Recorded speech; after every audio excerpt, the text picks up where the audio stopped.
Welcome to A1 TV Telugu news. నేను భువన. Details చూద్దాం. తిరుమల మల్లికార్జున సదన్లో నూతనంగా ఆధ్యాత్మిక గ్రంథాలయం ప్రారంభించబడింది.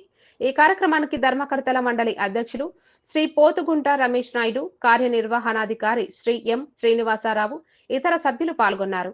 గ్రంథాలయంలో పురాణాలు, ఇతిహాసాలు, భక్తి సాహిత్యం వంటి 2400కు పైగా గ్రంథాలను భక్తులకు అందుబాటులో ఉంచారు. భక్తి భావాన్ని పెంపొందించేందుకు దశల వారీగా గ్రంథాలయ విస్తరించబడుతుంది. భవిష్యత్తులో మరిన్ని ఆధ్యాత్మిక గ్రంథాలను అందించడానికి చర్యలు తీసుకుంటున్నట్లు వెల్లడించారు.